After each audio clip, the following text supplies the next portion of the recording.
Welcome to another episode of Business Yoga Podcast. Ancient wisdom and modern business practices seem worlds apart, but what if the 4,000-year-old concept of chakras could revolutionize how we think about building successful companies? That's such an intriguing perspective, especially considering how many businesses are searching for new frameworks to navigate today's challenges. Well, let's dive into the root chakra, or Muladhara. The Sanskrit meaning literally translates to root support. And when you look at companies like Amazon, which took 14 years to turn a profit, but maintained rock-solid fundamentals, you can see these principles in action. Hmm. So it's like how Amazon's strong foundation allowed them to weather years of losses while building their empire? Exactly. And here's where it gets fascinating. Studies show that 90% of startups fail within their first year, largely because they lack this foundational stability. The business model canvas framework actually mirrors these ancient principles by ensuring all basic elements are in place. You know what's interesting about that? The parallel between personal survival needs and business fundamentals. Just like we need food and shelter, businesses need consistent revenue and customer loyalty. Right. And Michael Gerber's research in The E-Myth Revisited found that 80% of businesses fail because they lack proper systems and processes.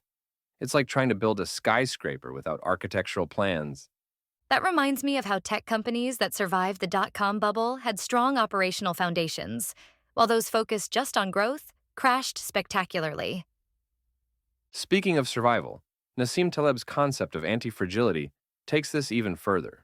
He found that companies that embrace volatility are 300% more likely to survive major market disruptions than those that just try to maintain stability. Well, that certainly challenges the conventional wisdom about playing it safe in business. And here's where Brene Brown's research becomes relevant. She found that organizations willing to embrace discomfort and vulnerability show 40% higher innovation rates than those that stick to their comfort zones. So, what you're saying is that true business resilience comes from actively seeking out challenges rather than avoiding them? Precisely. Look at Netflix. They've completely reinvented themselves 3 times, from DVD rentals to streaming to content creation. Each transformation made them stronger, just like how the root chakra builds resilience through challenge. The way you're describing this makes me think about how many businesses might be approaching growth all wrong, focusing on expansion before establishing their core. You're onto something crucial there. Stephen Covey's research showed that companies with clearly defined core values and mission statements outperform their competitors by an average of 6 to 1. That's fascinating. It really demonstrates how that initial foundation building pays off in the long run. And you know what's really compelling? Howard Schultz spent 3 years developing Starbucks' core concept before rapid expansion. Today, they open an average of 2 new stores every day. But that success is built on those early foundational years.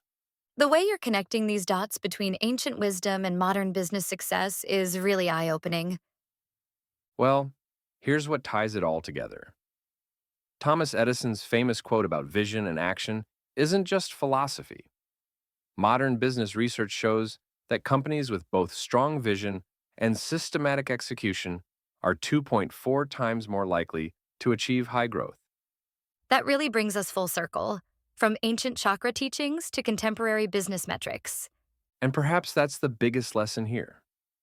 Whether we're looking at thousand-year-old wisdom or modern business theory, success always starts with building strong foundations. The data consistently shows that businesses focusing on solid fundamentals outperform those chasing quick growth by nearly 3 to 1. You've really shown how these timeless principles continue to shape successful business practices, even in our rapidly changing modern economy. Looking ahead, I think we'll see more businesses embracing these foundational principles as they face increasing market volatility and uncertainty. After all, the strongest trees have the deepest roots,